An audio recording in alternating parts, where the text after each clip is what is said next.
The mockery begins. The Galactic Council, a grand assembly of thousands of alien species, was held in the deepest recesses of the Zalron starship. This massive ship, with its glimmering hull and vast corridors, was a symbol of the superiority that the elite alien races held over the universe. In the council chamber, a strange silence had settled, the kind that often preceded moments of great tension.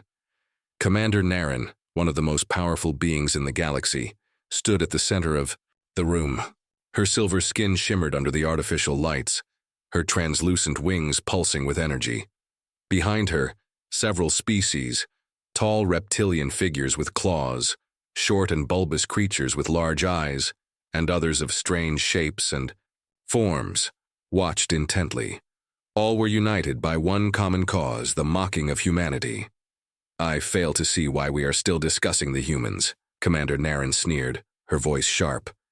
"They are nothing but an insignificant speck of dust in this vast cosmos, too primitive to be of any real consequence." The room echoed with laughter. Tales of humans still struggling with simple space travel, bound to their homeworld by their primitive gravitational technology, amused the council. But amidst the laughter, there was one who remained silent, Ambassador Veron, an experienced warlord who had seen far more than his fair share of galactic conflict.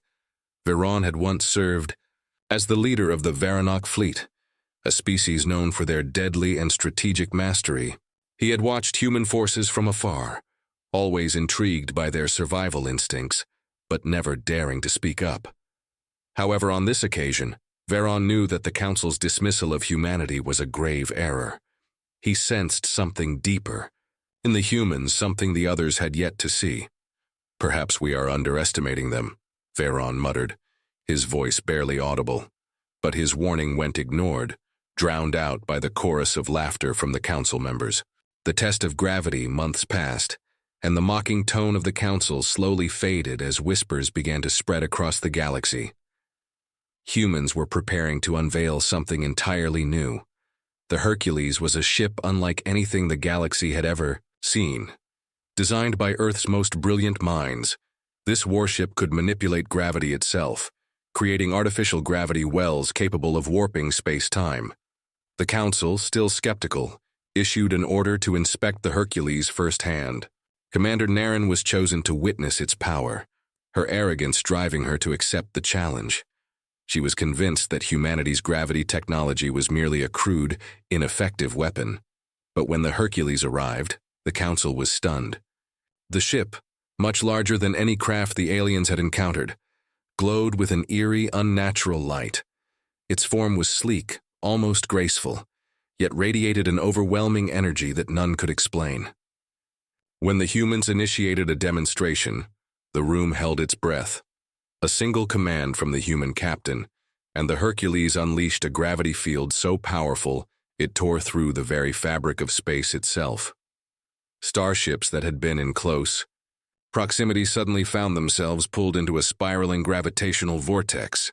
The Hercules held them in place, as if the laws of physics itself had been rewritten. Commander Naren's confident expression faltered. She had witnessed countless wonders throughout the galaxy. But this was something else entirely. The ship bent space and time in ways that were incomprehensible to her species. "Impossible," she whispered, her confidence shattering in an instant. The reckoning begins. The Hercules was more than just a ship. It was a harbinger of humanity's newfound power. As the demonstration ended, the stunned council members began to question everything they had once believed. The humans had done the unthinkable. They had harnessed the very forces of the universe, forces that were previously thought to be beyond any race's control. Word spread like wildfire, and soon the entire galaxy buzzed with the news. The Hercules had not only demonstrated its power, it had proven humanity's ability to alter the very nature of reality. The elites of the galaxy, who had once laughed at humans for their simple reliance on gravity, now found themselves facing an unimaginable threat. Commander Naren, realizing the gravity of the situation, immediately mobilized her fleet. A coalition of alien races, proud and powerful, came together to challenge the human force. They believed their superior technology, fleets, and knowledge of space would allow them to easily defeat the humans. But humanity's mastery of gravity gave them a distinct advantage.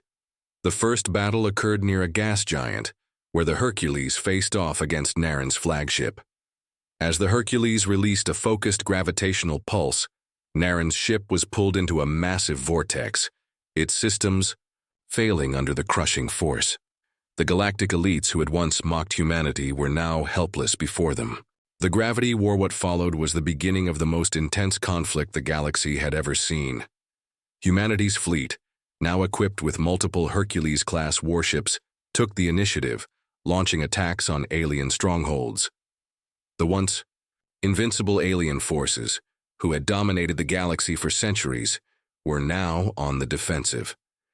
With the ability to manipulate gravity, the humans didn't just fight, they controlled the battlefield. Their ships didn't just fire weapons. They created gravity wells that tore apart enemy fleets, sending them crashing into each other, or pulling them into black holes. No one was safe. Meanwhile, the once proud leaders of the Council were forced to retreat to their homeworlds, reorganizing their forces in a desperate attempt to fend off humanity's advance. But with each passing battle, the truth became more evident. Humanity had learned the ultimate lesson in gravity, and the galaxy was not ready for the consequences. The fall of the elites, the once unshakable elite races of the galaxy, began to fall. The Hercules and its companions ravaged star systems, leaving nothing but destruction in their wake. Naren, broken and desperate, assembled a final massive fleet to confront humanity. It was a last-ditch effort to prove that her species could still defeat the humans. But in the final battle, the full scope of humanity's power became clear. As the fleets collided in a cataclysmic battle near the edge of a dying star, the Hercules once again used its gravity fields to disorient and crush the alien ships. Every alien fleet that came into contact with the Hercules was torn apart by the gravitational pulses. Commander Naren's flagship, the Valkyrie, was the last to fall. With a massive gravitational shockwave, it was pulled into a black hole that humanity had created, its crew vanishing into the event horizon. The galaxy's former ruling elites were now a mere shadow of their former selves, their fleets obliterated, their will shattered. The lesson learned in the aftermath of the war, the galaxy was left in ruins. The once great alien races had been humbled, and the balance of power had shifted. The humans, having proven their mastery over gravity, now stood as the dominant force. The universe.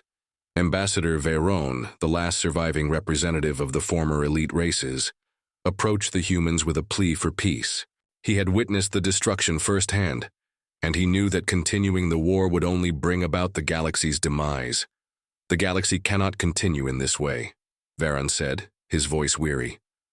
"We were wrong to underestimate you. Your power is beyond anything we could have imagined. Please, we surrender." The humans, standing tall in the ruins of the galaxy, offered a simple answer. "Never mock the gravity of the situation," they said, and with that, the galaxy was changed. Forever. The lesson had been learned the hard way,